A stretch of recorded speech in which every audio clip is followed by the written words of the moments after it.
بسم الله الرحمن الرحيم.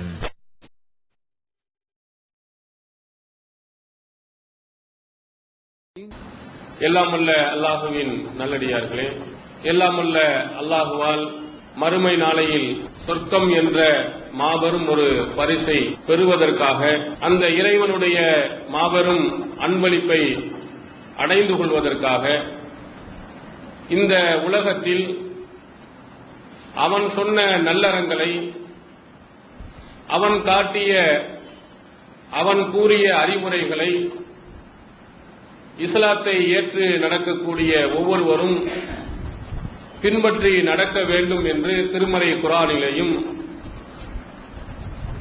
நபிகள் பெருமானார் ஸல்லல்லாஹு அலைஹி வஸல்லம் அவர்களுடைய பொன்மொழிகளிலேயும் நிறைந்து காணப்படுவதை நாம் பார்க்கிறோம்.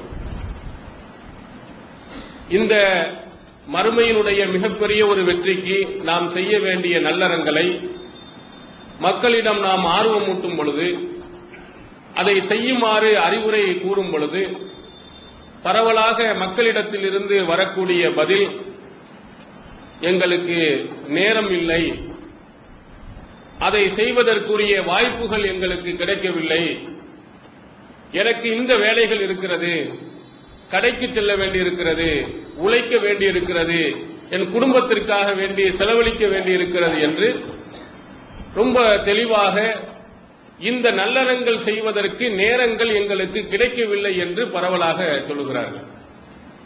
நபிகள் பெருமானார் ஸல்லல்லாஹு அலைஹி வஸல்லம் அவர்கள் இது போன்ற பதிலை சொல்லுவவர்களுக்கு அழகான ஒரு அறிவுரையை அன்றைய காலத்தில் நமக்கு கூறியிருக்கிறார்கள். சஹீஹுல் புகாரியில் இடம்பெறுகிறது, நிஅமத்தானி மக்பூனுன் ஃபீஹிமா கஸீரும் மினன் நாஸ் அஸ்ஸிஹத்து வல் ஃபரா. சஹீஹுல் புகாரியில் இடம்பெறும் அந்த செய்தியில் அல்லாஹ்வின் தூதர் அவர்கள் குறிப்பிடுகிறார்கள், இரண்டு அருள் கொடைகள், இந்த இரண்டு அருள் கொடைகளை பயன்படுத்திக் கொள்வதில் பெரும்பான்மையான மக்கள் இது இழப்புக்குள்ளாகி விடுகிறார்கள், இதை சரியாக பயன்படுத்திக் கொள்வதில்லை. ஒன்று ஆரோக்கியம், இரண்டு ஓய்வு என்று குறிப்பிட்டார்கள். பெரும்பான்மையான மக்கள் அல்லாஹுவால் கொடுத்திருக்கக்கூடிய இந்த இரண்டு நியமத்துகளையும் பயன்படுத்தாமல், அதன் மூலம் நன்மைகளை அடைந்து கொள்ளாமல் இழப்புக்கு உள்ளாகிறார்கள் என்று குறிப்பிடுகிறார்கள். ஆரோக்கியமாக இருக்கக்கூடிய அந்த காலகட்டத்தில் நல்லதை செய்வதில் அவன் ஆர்வம் காட்டுவதில்லை. அல்லாஹ் ஏராளமான ஓய்வு நேரங்களை மனிதனுக்கு கொடுக்கிறான், அந்த ஓய்வு நேரங்களில் நல்லறங்களை செய்வதற்கு அவன் பயன்படுத்துவது இல்லை என்று ரொம்ப அழகாக நபிகள் பெருமானார் ஸல்லல்லாஹு அலைஹி வஸல்லம் அவர்கள் சொல்லுகிறார்கள். இன்று மனிதன் சொல்லக்கூடிய, இஸ்லாமியர்கள் சொல்லக்கூடிய இந்த நேரம் இல்லை என்பது உண்மையா என்பதை ஒவ்வொருவரும் தன்னுடைய வாழ்நாளில் நாம் செலவழிக்கக்கூடிய நேரங்கள் எவைகளுக்கு பயன்படுத்தப்படுகிறது என்பதை எண்ணி பார்த்தோம் என்று சொன்னால் நாம் பொய் சொல்லுகிறோம். இந்த மறுமையினுடைய வெற்றியை பற்றி நாம் அலட்சியம் செய்கிறோம். மறுமை வெற்றிக்காக வேண்டி நாம் கொஞ்சமும் முயற்சி எடுக்கவில்லை என்பதை நாம் தெளிவாக விளங்கிக் கொள்ளலாம். ஒரு மனிதன் காலையில் விழித்ததில் இருந்து அவன் உறங்குகின்ற வரையிலேயும் அவன் என்னென்ன காரியங்களை செய்கிறான் என்று நீங்கள் பட்டியல் போட்டு பாருங்கள். பெரும்பான்மையினர்கள் இந்த நேரங்களை வீணான பேச்சுக்களிலேயும் வெட்டியான காரியங்களிலேயும் நிறைவேற்றி வருவதை நாம் பார்க்க முடிகிறது. நிறைய வந்து கூடி கூடி என்ன செய்வார்கள், கூட்டம் கூட்டமாக மணிக்கணக்கில் பேசுவார்கள். அதற்காக வேண்டி நேரங்களை நிறைய ஒதுக்குவார்கள். ஒரு 10 நிமிடங்கள் இந்த பயானில் உட்கார்ந்து போங்கள் என்று சொன்னால் எனக்கு வேலை இருக்கிறது என்று போய்விடுவார். ஆனால் அங்கிருந்து போனவரை நீங்கள் பாருங்கள், டீ கடையிலே அரை மணி நேரம் உட்கார்ந்து பேசிக் கொண்டிருப்பார். தெரு வீதிகளிலே அரை மணி நேரங்களுக்கு மேலாக தன்னுடைய நண்பர்களுடன் உரையாடி கொண்டிருப்பார். அப்போ ஒரு திருமறை குர்ஆனுடைய வசனங்களை கேட்பது, நபிமொழிகளை கேட்பது, அல்லது திருமறை குர்ஆனை படிப்பது, நபிமொழிகளை படிப்பது, இதற்காக ஒரு 10 நிமிடங்களை ஒதுக்க வேண்டும் என்று நாம் சொல்லக்கூடியவர்கள், ஆனால் அந்த நேரங்களை ஒதுக்க முடியாது என்பவர்கள் பின்னால் பல மணி நேரங்களை வீணான விஷயங்களில் வீணடிக்கிறார்கள். ஒவ்வொருத்தரிடத்திலையும் நீங்கள் கேட்டு பாருங்கள், ஒவ்வொரு மனிதனுடைய வாழ்நாளிலேயும் எப்படி நடக்கிறது என்று கேட்டு பாருங்கள். உண்மையை நிலவரை எடுத்து பார்த்தால் பெரும்பான்மையான நேரங்களை வீணடிக்கிறோம். இதை அல்லாஹ் தஆலா அற்புதமாக, ரொம்ப அழகாக, தெளிவாக இந்த சமுதாய மக்களுக்கு அல்லாஹ் சொல்கிறான், லா கைர ஃபீ கஸீரின் மின் நஜ்வாஹும். அவர்களுடைய பேச்சுக்களில் பெரும்பான்மைகள் எந்த நன்மையும் இல்லை என்கிறார். நிறைய பேசுறான். இந்த மனிதன் மாதிரி பேசக்கூடியவன் யாரும் கிடையாது. அதை சொல்வார்கள், இந்தியன் பேசாமல் இருந்து விட்டா செத்து போயிடுவான். இந்தியாவில் இருக்கக்கூடிய அந்த தமிழ்நாட்டில் இருக்கக்கூடிய வாய மூடி ஒரு நாள் இருந்தாண்டா அவனால இருக்கவே முடியாது. வாயில அசை போட்டுக்கொண்டே இருக்கணும், எதையாவது பேசிக்கொண்டே இருக்க வேண்டும் என்ற நிலைக்கு அவன் ஆளாகிறான். பேசல நல்ல விஷயங்கள் நிறைய இருக்காண்டா, அல்லாஹ் சொல்றான் பெரும்பான்மையான விஷயங்கள் உண்மை உருப்படாதான் அவன் பேசுகிறான். தேவையில்லாததைத்தான் பேசிக் கொண்டிருக்கிறான். புறம் பேசுதல், அவதூறு பேசுதல், இந்த மாதிரி விஷயங்களுக்கு தான் தன்னுடைய பேச்சுகளை பயன்படுத்துகிறார். அதான் ரொம்ப தெளிவா அல்லாஹ் சொல்றான், நிறைய விஷயங்கள் அனைத்தும் மீனானவைகள், வெட்டியானவைகள். இதை கூட அன்றைய காலத்தில் இருந்த ஒரு கவிஞன் சொல்லுவான், வீடெங்கும் திண்ணை கட்டி வெறும் பேச்சு வெள்ளை வேட்டி சோம்பலில் மனிதன் வாழ்ந்தால் சுதந்திரம் என்ன செய்யும் என்று கேட்பான். வீடு பூரா திண்ணையை கட்டி வச்சுக்கிட்டு வெள்ளையும் சொல்லையுமா போய் உட்கார்ந்துக்கிட்டு வெட்டி பேச்சு பேசிக்கிட்டு இருப்பாங்க. அந்த திண்ணை கட்டி இருப்பதே என்னதான், வீண் பேச்சு பேசுவதற்காகவே. சில ஊர்களில் சொல்வார்கள், இந்த மாதிரி வெட்டி பேச்சு பேசக்கூடிய இடங்கள், அது டைம் இருக்கிறது. ஒரு 11, 12 மணி வரை வெட்டி பேச்சு பேசுவதற்கு ஒரு இடம், 2, 3 மணி வரையிலையும் நடக்கக்கூடிய இன்னொரு இடம். ரெண்டுக்கு என்னன்னா, ஒன்னு சட்டசபையாம், இன்னொன்னு பாராளுமன்றமா. ஆனா இது கொஞ்ச நேரம் தானே, குறைந்த சட்டசபை உறுப்பினர்கள், பாராளுமன்றம் நிறைய பேர், அது 11, 12 முடிஞ்சிடும். அது 2, 3 மணி வரையிலும் இழுத்துக்கிட்டு இருக்குமா. என்ன எல்லாம் 4 பேர் உட்கார்ந்து கொண்டு வேலை வெட்டிக்கு போகாதவர்கள் அத்தனை பேர்களும் வீணான பேச்சுகளில் உட்கார்ந்து அரட்டை அடித்துக் கொண்டு இருப்பது. அவர்களை ஒரு நல்ல போராட்டங்களுக்காக வாருங்கள் என்று சொல்லுங்க, ஒரு பள்ளியாசலுடைய வேலைக்காக கூப்பிடுங்கள், எந்த இதுக்கும் அவர்கள் கலந்து கொள்ள மாட்டார்கள். ஆனால் மணிக்கணக்கிலே உட்கார்ந்து வெட்டி பேச்சு பேசுவார்கள். இரவு ரமலானுடைய மாதங்களில் இரவு தொழுகையில் நின்று தொழுவது அல்லாஹ்வின் தூதர் அவர்கள் முந்திய பாவங்களை மன்னிக்கும் என்று சொன்னாங்க. முந்திய பாவங்களை மன்னிப்பதற்குரிய அற்புதமான வாய்ப்பு என்று சொன்னாங்க ரமலான் மாதம். ஆனா பள்ளியில் நிறைய பாருங்க, 2 சப்பு 3 சப்புக்கு மேல யாருமே இருக்கிறது கிடையாது. அது நாளைக்கு இன்னைக்குன்னு போற மாதிரி வயதானவர்கள் நிறைய பேர்கள், மற்ற எல்லாமே வெளியில சுத்தி அரட்டை அடித்துக் கொண்டே இருப்பார்கள். அப்ப நம்முடைய நேரங்களை எதவைகளுக்காக நாம் செலவழிக்கிறோம் என்று சொன்னால் வெறும் வீணான விஷயங்களுக்கு அதிகமாக. அது அன்றைய காலத்துல திண்ணைகளை கட்டி வெட்டி பேச்சு. இப்ப நவீன கால உலகம் வந்து விட்டதா இல்லையா? அதற்காக வேண்டி ஒரு திண்ணையை கட்டி வைத்திருக்கிறான். இணையதளத்திலே பேஸ்புக் ஒண்ணு வச்சிருக்கான். பேஸ்புக்ல போய் நீங்க உள்ளே நுழைந்து விட்டீர்கள்னா பார்த்தா எல்லா பலா முசிபத்து அத்தனை உலகத்தில் நடக்கக்கூடிய உருப்படாத எல்லா விஷயங்களும் அதுலதான் பேசுகிறான். அவன் என்ன செஞ்சான், இவன் என்ன செஞ்சான், அவன் யாரோட போனா, இவன் யாரோட போனா, இந்த மாதிரி விஷயங்களுக்கு இந்த பேஸ்புக்கள் ரொம்ப அளவுக்கு அதிகமாக பயன்படுத்தப்படுகிறது. முஸ்லிம்கள்லயும் நிறைய பேர் இந்த பேஸ்புக் இணையதளங்களை வைத்துக் கொண்டு நேரங்களை வீணடித்துக் கொண்டிருப்பதை இன்றும் சர்வசாதாரணமாக நாம் பார்க்க முடிகிறது.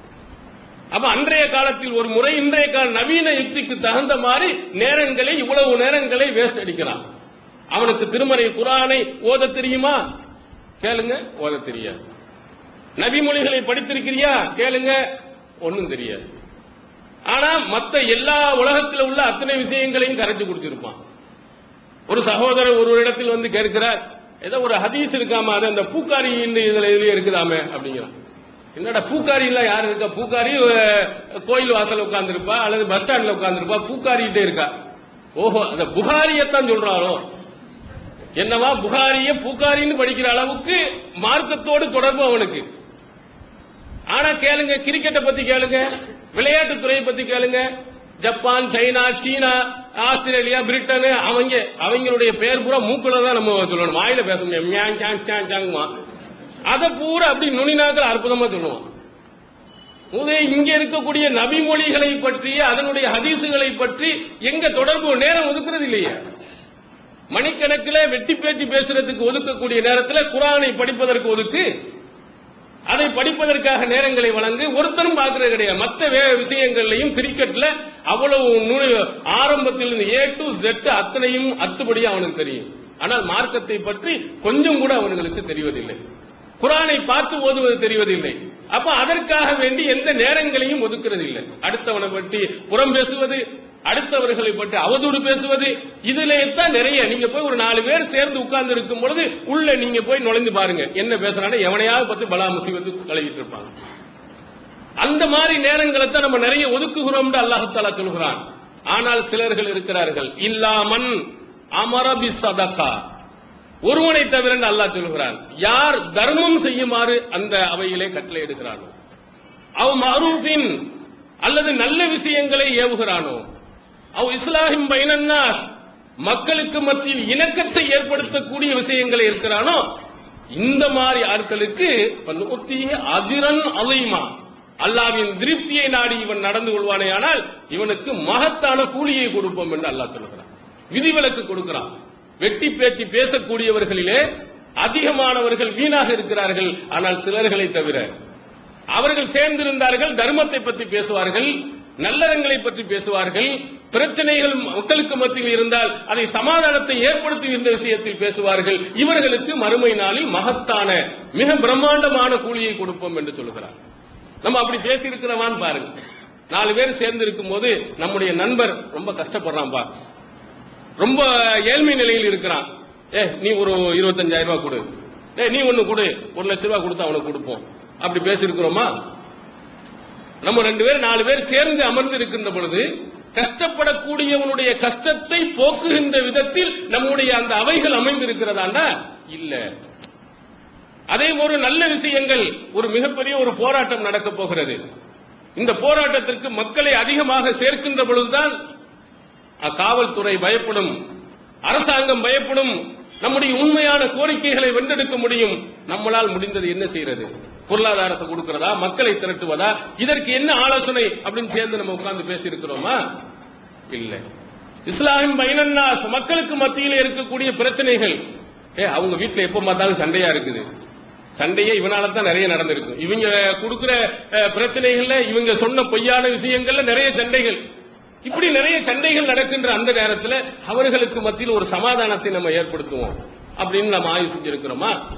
4 பெண்கள் சேர்ந்து பேசுகிறார்கள், கூடுகிறார்கள், ஏன்னா அவருடைய சேலையை பாரு, நகையை பாரு, அவருடைய பேச்சை பாரு அப்படின்னு சொல்லிட்டு அவரை கேலி செய்வதும் கிண்டல் செய்வதும் இந்த மாதிரி விஷயங்களுக்கு நிறைய பயன்படுத்துகிறோம். அவங்க வீட்டுல பிரச்சனை நடக்குது, ரொம்ப ஏழ்மையாக இருக்கிறாங்க, நம்ம சார்பா அவங்களுக்கு உதவி செய்வோம் அப்படின்னு அந்த கூட்டம் அமையுமானால், இதற்காக நேரத்தை நீங்கள் ஒதுக்குவீர்களே ஆனால் நீங்கள் மறுமை நாளில் வெற்றி அடைவீர்கள், மகத்தான கூலியை பெறுவீர்கள். ஆனால் நீங்கள் எங்க இடத்துல நீங்கள் போனாலும் நம்முடைய நேரங்கள் நன்மையான விஷயங்களுக்கு பயன்படுத்தப்படுகிறதா என்பதை பாருங்கள். 4 பேர் சேர்ந்து விட்டார்களே ஆனால், 4 பேர் அரட்டை அடிக்கிறார்கள் என்றால், அடுத்தவர்களை பற்றி புறம் பேசுகிறார்கள் என்று சொன்னால், அந்த மாதிரி அவைகளில் நீங்கள் இருக்காதீர்கள். அந்த மாதிரி இதையெல்லாம் ஒதுக்கிவிட்டு நல்ல விஷயங்களுக்கு உங்களுடைய நேரங்களை ஒதுக்குங்கள். நபிகள் பெருமானார் ஸல்லல்லாஹு அலைஹி வஸல்லம் அவருடைய காலங்களில் எப்படி நேரங்கள் ஒதுக்கி கொடுத்திருக்கிறார்கள். உமர் பின் கத்தாப் ரலியல்லாஹு அன்ஹு அவர்கள், சஹீஹுல் புகாரியில் இடம்பெறுகிறது, அவர்கள் இருந்த பகுதி மதீனாவில் இருந்து கடைசி ஓரம், ரொம்ப தூரம். அல்லாஹ்வின் தூதர் அவர்கள் மஸ்ஜிதுன் நபவியில் இருப்பார்கள். இறை வாக்குகளை பற்றியும் அதனுடைய விளக்கங்களை பற்றியும் மக்களுக்கு எடுத்துச் சொல்வார்கள். ஆனா அவங்க தூரமாக இருந்த காரணத்தினால் அவர்கள் வந்து செல்வது அவர்களுக்கு சிரமமாக இருந்தது.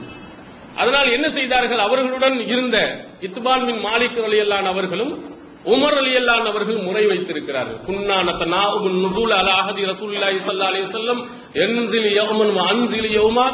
அல்லாஹ்வின் தூதர் அவருடைய காலத்தில் நாங்கள் முறை வைத்து இந்த வஹீயினுடைய பாடங்களை கற்று வந்தோம். ஒரு நாள் அவர் செல்வார், இன்னொரு நாள் நாங்கள் செல்வோம். நேரத்தை எப்படி ஒதுக்குகிறார் என்று பாருங்கள். அல்லாஹ்வின் தூதர் அவருடைய காலத்தில் தினமும் பாடங்களை எங்களால் படிக்க முடியவில்லை, கேட்க முடியவில்லை, நாங்கள் தொழிலும் செய்ய வேண்டியிருக்கிறது. எனவே ஒரு நாள் உமர் அவர்களை நீங்கள் போய் படித்து விட்டு வாருங்கள், அந்த செய்தியை எங்களுக்கு வந்து சொல்லுங்கள். அடுத்த நாள் நான் வேலைக்கு செல்கிறேன், நீங்கள் செல்லுங்கள் என்று முறை வைத்து தங்களுடைய நேரங்களை நல்ல விஷயங்களுக்கு ஒதுக்கினார். இப்படி மார்க்க விஷயங்களை படிப்பதற்கு நேரம் இல்லை என்ற காரணத்தை சொல்லாமல், வேலை இருந்தாலும் இதற்காக வேண்டியும் குறிப்பிட்ட நேரத்தை ஒதுக்க வேண்டும் என்று ஒரு நாள் முழுக்க ஒதுக்கி இருக்கிறார். இரக்க குணம் கொண்டோரே, அஸ்ஸலாமு அலைக்கும். தாய் தந்தையை இழந்த அனாதை சிறுவர்களையும், தாய் தந்தை இருந்தும் வறுமையில் வாடும் சிறுவர்களையும் தமிழ்நாடு தௌஹீத் ஜமாத் அன்புள்ளத்தோடு அரவணைத்து வருகிறது. கும்பகோணம் சுவாமிமலையில் அர்-ரஹ்மான் சிறுவர் ஆதரவு இல்லம் விசாலமான கட்டிடத்தில் அனைத்து வசதிகளுடன் இயங்கி வருகிறது. உணவு, உறைவிடம், உடை, அனைத்தும் முற்றிலும் இலவசமாக வழங்கப்படுகிறது. அனாதையை ஆதரிப்பவரும் நானும் சொர்க்கத்தில் இணைந்திருப்போம் என்பதை நபிகள் நாயகம் ஸல்லல்லாஹு அலைஹி வஸல்லம் அவர்கள் கூறியுள்ளார்கள். எனவே எங்களோடு சேர்ந்து நீங்களும் இவர்களுக்கு ஆதரவு கரம் நீட்ட உங்களது ஜகாத் மற்றும் நன்கொடைகளை தாராளமாக தந்து உதவுமாறு கேட்டுக்கொள்கின்றோம். தமிழ்நாடு தௌஹீத் ஜமாத் வங்கி கணக்கு எண் 7882748227 இந்தியன் வங்கி மண்ணடி கிளை என்ற பெயரில் எடுத்து அனுப்ப வேண்டிய முகவரி தமிழ்நாடு தௌஹீத் ஜமாத் மாநில தலைமையகம் 30 அரண்மனைக்காரன் தெரு மண்ணடி சென்னை 1. மாலிக் பின் ஹுவைரிஸ் ரலியல்லாஹு அன்ஹு போன்ற இளைஞர்களாக இருந்த நபி தோழர்கள் ஒரு நாள் 2 நாட்கள் அல்ல, இந்த மார்க்கத்தை படிப்பதற்காக மறுமை நாளில் வெற்றியடைய வேண்டும் என்பதற்காக 20 நாட்கள் ஒதுக்கியிருக்கிறார்கள். அக்மம்னா இந்தஹு 20 யௌமா சஹீஹ் புகாரியில் பார்க்கிறோம். 20 நாட்கள் அல்லாஹ்வின் தூதர் அவர்களுடைய இடத்தில் நாங்கள் தங்கினோம், பாடங்களை பயின்றோம், தொழுகை முறைகளை கற்றுக்கொண்டோம், குடும்பத்தின் சட்ட திட்டங்களை நாங்கள் கற்றுக்கொண்டோம். அல்லாஹ்வின் தூதர் அவர்கள் நாங்கள் கற்றுக்கொண்டதற்கு பிறகு வீட்டுக்கு சென்று அவர்களுக்கு இந்த சட்டத்தை நீங்கள் எடுத்துச் சொல்லுங்கள், அவர்களுக்கு இந்த முறைகளை கற்றுக் கொடுங்கள் என்று சொன்ன செய்தியும் புகாரியில் நாம் பார்க்கிறோம். நேரங்களை எப்படி அவர்கள் ஒதுக்கி இருக்கிறார்கள் என்று பாருங்கள். ஆனால் நாம் நேரங்களை எதற்கு ஒதுக்குறோம்? மார்க்க விஷயத்துக்கு அல்ல. ஐபிஎல் கிரிக்கெட் போட்டினா அவ்வளவுதான், நம்மளால தாங்க முடியல, ஜுரம் ஆரம்பிச்சிருக்கு, விடிய விடிய பாக்குறான், இங்க ஒண்ணு பாக்குறான், அந்த ஊர்ல ஒண்ணு பாக்குறான். சில நேரங்கள்ல இன்னொரு நாட்டில் நடக்குகிறது, அங்க பகலாக இருக்கும், நம்ம நாட்டில் இரவாக இருக்கும். நைட்டு 1 மணிக்கெல்லாம் விழித்து விழித்து என்ன செய்கிறான்? அதற்காக நேரத்தை ஒதுக்குகிறான். இவ்வளவு நேரங்களை ஒதுக்கக்கூடியவனுக்கு மார்க்க விஷயங்களை படிப்பதற்காகவும் மறுமையுடைய வெற்றிக்காகவும் ஒரு 10 நிமிடங்கள் என்ன செய்ய முடியவில்லை, ஒதுக்க முடியவில்லை. ஆனா இந்த மாதிரி கிரிக்கெட் விளையாட்டுகளை நீங்கள் பார்ப்பதினால், இது போன்ற வீணான விஷயங்களை நீங்கள் பார்ப்பதினால் மறுமையில் உங்களுக்கு வெற்றி கிடைக்க போகிறதா? மார்க்கத்தினுடைய விளக்கங்கள் உங்களுக்கு தெரிய போகிறதா? ஒரு விளையாட்டு நம்முடைய வாழ்க்கையில் ஒரு சின்ன ஒரு பகுதியாக இருக்க வேண்டும், என்றோ ஒரு தடவை பார்ப்பதாக இருக்க வேண்டும். நேரங்களை அதற்கு முழுக்க முழுக்க ஒதுக்கப்படுகிறோம். ஆனால் நபித்தோழருடைய காலத்தில் மார்க்கத்துக்கு ஒதுக்குவதை போன்று நாம் ஒதுக்குவதில்லை. வீணான விஷயங்களுக்கு நம்முடைய நேரங்கள் எல்லாம் போகிறது. அதான் அல்லாஹ்வின் தூதர் அவர்கள் இந்த ஓய்வு நேரங்களை எல்லாம் இந்த மாதிரி வீணான விஷயங்களுக்காக ஒதுக்கி நன்மைகளை அடைவதை விட்டும் இழப்புக்கு உள்ளாகிறார்கள் என்று அல்லாஹ்வின் தூதர் அவர்கள் நமக்கு சொல்கிறார். அதனால இந்த மாதிரி நேரங்களை வீண் விஷயங்களுக்கு ஒதுக்காதீங்க. அதே போன்று வீணான விஷயங்களை பேசுவதற்கும் ஒதுக்காதீங்க. இப்படி நீங்கள் ஒதுக்குவீர்கள் என்று சொன்னால் உங்களுக்கு நன்மை இழந்ததுடன் தீமைகளையும் நீங்க நிறைய அள்ளிட்டு போறீங்க. நன்மையான விஷயங்கள் ஒன்று கிடைக்காம போய்விடுகிறது. நீங்கள் இந்த நேரத்தை அடுத்தவரை பற்றி புறம் பேசுவதற்காகவும் அடுத்தவர்களை பற்றி அவதூறு பேசுவதற்காகவும் நீங்கள் ஒதுக்கினீர்களே, ஆனால் மறுமை நாள மிகப்பெரிய ஒரு தண்டனை. அது எவ்வளவு நல்லவனா இருந்தாலும் உங்களை கொண்டு போய் கெட்ட விஷயத்துல கொண்டு போய் விட்டுவிடும். அல்லாஹ்வின் தூதர் அவர்கள் அழகாக சொல்கிறார் பாருங்க, சஹீஹ் புகாரியில் இடம்பெறுகிறது, இன்னல் அப்தல யதகல்லமு பில் கலிமத்தி மா யதபய்யனு ஃபீஹா. ஒரு மனிதன், ஒரு அடியான் ஒரு வார்த்தையை பேசுகிறான், அதில் இருக்கக்கூடிய ஆழத்தை, அதனுடைய பின்விளைவுகளை யோசிக்காமல் பேசிவிடுகிறான். யஸில்லு பிஹா ஃபீ நாரி ஜஹன்னம் மிம்மா அபஅத பைனல் மஷ்ரிக். கிழக்கு 2 கிழக்குகளுக்கு மத்தியில் எவ்வளவு தூரம் இருக்குமோ அதை விட ஒரு தூரத்திலே நரகத்தில் அவன் விழுந்து விடுகிறான். பெரும் பாவம் அல்ல, பெரிய பாவத்தில் ஒரு வார்த்தை பேசி அந்த வார்த்தையினுடைய பின்விளைவுகளை அவன் அறியாததன் காரணத்தினால் கடைசியில் நரகத்தினுடைய அடி பாதாளத்திற்கு போய்விடுகிறான் என்று சொல்கிறார். அடுத்தவனை பற்றி அவதூறு பேசி, அடுத்தவர்களை பற்றி புறம் பேசி, அவருடைய குடும்பத்தில் மிகப்பெரிய பிரச்சனைகளை ஏற்படுத்தி அந்த குடும்பம் அழிவதற்கும் நாசமாக போவதற்கும் ஒட்டுமொத்த பாவியாக ஆவி கடைசியில் உள்ள கொண்டு போய் வந்து விடுகிறார். இதற்கு உதாரணம் வேண்டும் என்று சொன்னால், அல்லாஹ்வின் தூதர் அவருடைய காலத்தில் அவருடைய வாழ்க்கையில் புரட்டி போட்ட மிகப்பெரிய ஒரு சம்பவம். இதே ஷாபான் மாதத்தில் ஒரு போர்க்களம் நடந்திருக்க, பனு முஸ்தலிக் அல்லது முரைசு என்று சொல்வார்கள், ஹிஜ்ரி 5ஆம் ஆண்டு நடந்த ஒரு சம்பவம். அந்த போர்க்களத்தில் இருந்து அல்லாஹ்வின் தூதர் அவர்கள் திரும்பி வருகிறார்கள். அங்கே திரும்பி வருகின்ற பொழுது ஒரு இடத்தில் தங்கினார்கள். ஆயிஷா நாயி அவர்கள் தன்னுடைய இயற்கை தேவையை நிறைவேற்றுவதற்காக தூரமாக போய்விட்டு திரும்பி வரும் பொழுது கழுத்தில் இருந்த அந்த மாலை காணாமல் போய்விடுகிறது. அதை தேடுவதற்காக திரும்ப சென்று அதை எடுத்துக்கொண்டும் வருகிறார்கள். ஆனால் அல்லாஹ்வின் தூதர் அவர்கள் அவருடன் இருந்தவர்கள் எல்லாம் மொத்தமாக கிளம்பி போயிட்டாங்க. ஏன்னா ஒட்டக சிவிகையிலே ஆயிஷா நாய் அவர்களை வைத்து மேலே தூக்கி வைத்துக் கொண்டு போவாங்க. ஆயிஷா நாய் அவர்கள் சொல்லுகிறார்கள், அன்றைய நேரத்தில் பெண்கள் உடல் பருமனானவர்களாக இருக்கவில்லை. இப்ப பெரும்பாலும் பெண்களுக்கு வேலை வெட்டி எல்லாமே இல்லாத காரணத்தை வாஷிங் மிஷின், பிரிட்ஜ், அது இதுன்னு நிறைய கொண்டு வர வேலையே இல்லாமல் எல்லாம் ஒவ்வொருத்தரும் இப்படி இருப்பாங்க. ஆண்களை விட பெண்களுக்கு உடல் பருத்து விடுகிறது வேலை இல்லாதனால. அந்த காலத்துல அவங்களுக்கு வேலைகள் உணவுகள் எல்லாம் ரொம்ப குறைவா இருந்த, ரொம்ப இல்லையா இருந்த. எனக்கு வயதும் சிறிய அளவு தான் இருந்துச்சுங்கிறாங்க. ஏறத்தாழ ஒரு 13 வயது ஏறத்தாழ அவர்கள் இருக்கும் அந்த போர்க்களத்தின் போது. அதனால நான் உள்ளே இருக்கிறேன், தூக்கும் பொழுது கனமா இல்லையா, அவங்க வெயிட் குறைவா இருந்தனால அவங்களுக்கு தெரியாமல் வைத்து தூக்கி கொண்டு போயிட்டாங்க. நான் உடனே என்னை என்றாவது அங்கு இறக்கி இருந்த பொழுது நான் இல்லை என்று தெரிந்து திரும்ப வருவார்கள் என்று அந்த இடத்தில் நான் படுத்துக் கொள்கிறேன். ஆனா ரசூல் ஸல்லல்லாஹு அலைஹி வஸல்லம் அவர்கள் ஒரு வேலை செய்திருந்தார்கள். இந்த மாதிரி போர்க்களத்துக்கு போயிட்டு திரும்பி வரும்போது கடைசியில் ஒருவரை அனுப்புவாங்க. ஏதாவது முக்கியமான பொருள்களை தவற விட்டு இருந்தால் எடுத்துக்கொண்டு வருவதற்கு ஒருவர். அந்த போர்க்களத்தில் சஃப்வான் பின் முஅத்தல் ரலியல்லாஹு அன்ஹு அவர்களை அல்லாஹ்வின் தூதர் நியமித்திருந்தாங்க. அவங்க வருகிறார்கள். ஆயிஷா நாயும் தூங்கிட்டாங்க. அங்கே இருந்து வந்து பார்க்கிறார்கள். ஒரு கருப்பாக ஒரு உருவம் தெரிகிறது. பார்த்தவன் ஆகா விட்டுட்டு போயிட்டாங்கன்னு சொல்லி இன்னா லில்லாஹி வ இன்னா இலைஹி ராஜிஊன் அப்படின்னு சஃப்வான் பின் முஅத்தல் ரலியல்லாஹு அன்ஹு சொல்றாங்க. இந்த வாசகத்தை கேட்டு டக்குன்னு எழுந்த உடனேயே விட்டுட்டு போனதை தெரிந்தனால அவருடைய ஒட்டகத்தில் அவர்களை அமர வைத்து இவர்கள் கீழே வைத்து நடந்து கொண்டு போறாங்க. போய் ரசூல் ஸல்லல்லாஹு அலைஹி வஸல்லம் அவரிடத்தில் ஒப்படைத்து விடுகிறார்கள். ஆயிஷா நாயகியை தவறவிட்டது, இடையிலே அவர்களை அழைத்து வந்தது. இந்த செய்தி அப்படியே என்ன போகிறதுன்னா அப்துல்லா பின் உபை பின் சலூல் என்பவனுடைய காதுகளுக்கு போய் ஒன்றை இரண்டாக ஆக்கி அது மாதிரி மிக பிரம்மாண்டமான ஒரு அவதூறை சொல்லி உலகம் முழுவதுக்கும் அவன் பரப்பி விடுகிறான். ஆயிஷா நாயகி அவர்கள் சொல்லுகிறார்கள், வல்லாஹி மா தகல்லம்னா பி கலிமத்தின், நாங்க ஒரு வார்த்தை கூட பேசவில்லை. வலா சமீத்து மின்ஹு கைர இஸ்திர்ஜாயிஹி, அவர் இன்னா லில்லாஹி வ இன்னா இலைஹி ராஜிஊன் என்று சொன்னாரே, அதை தவிர அவரிடத்திலிருந்து ஒரு வார்த்தையை கூட நான் கேட்கவும் இல்லை.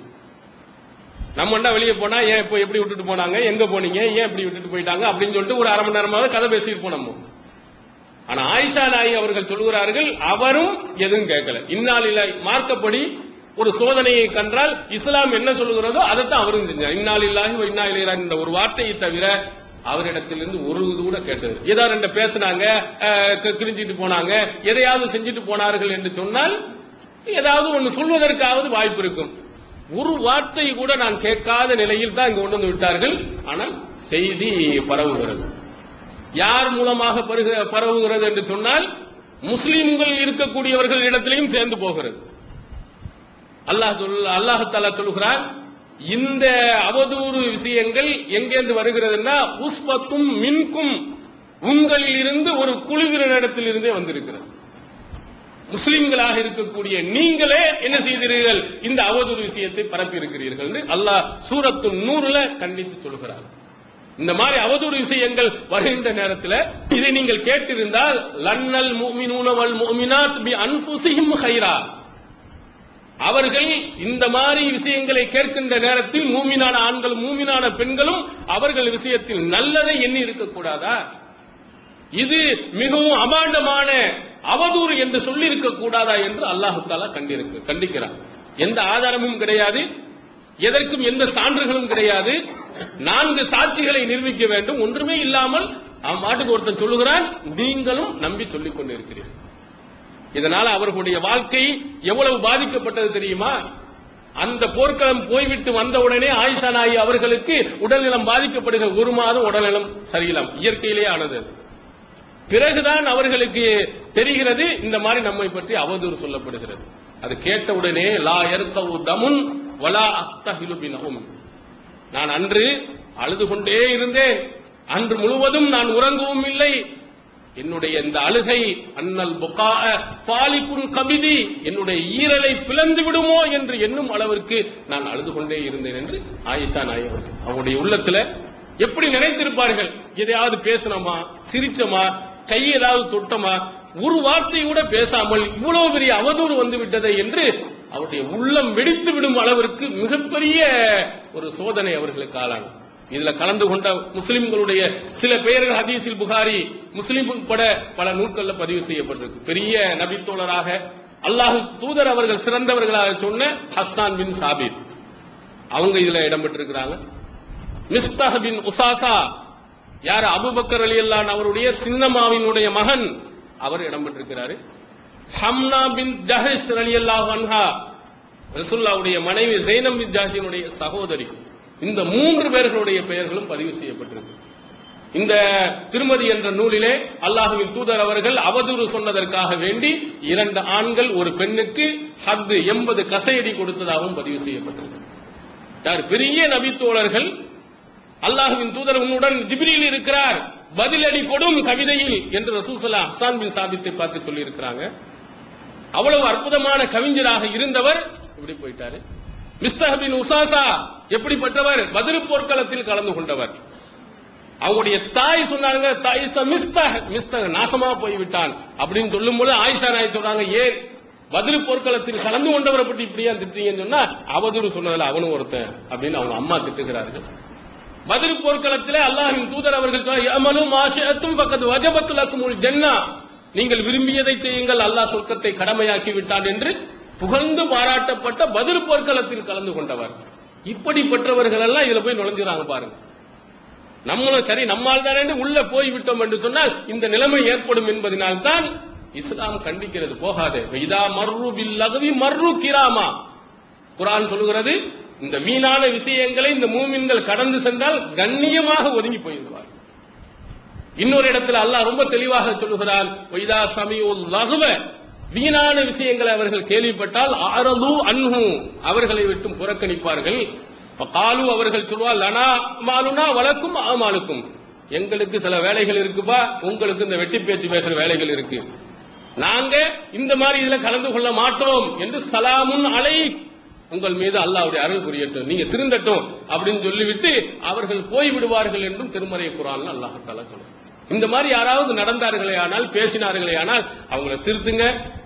இல்லை என்று சொன்னால் அவங்கள்ட்ட சொல்லுங்க, உங்களுக்கு உள்ளது உங்களும் எங்களுக்கு உள்ளது எங்கள், நாங்க இந்த மாதிரி விஷயத்தில் கலந்து கொள்ள மாட்டோம்னு ஓடி வந்துருவோம். எப்படி அங்கே ஆயிஷா நாயகி ரலியல்லாஹு அன்ஹா அவர்கள் மீது அவதூறு சொல்லப்பட்ட போது ஸைனப் பின் ஜஹஷ் ரலியல்லாஹு அன்ஹா அவங்க இருக்கிறாங்க, அவங்க மனைவி, 2 பேருக்கு மத்தியில பெரிய போட்டி.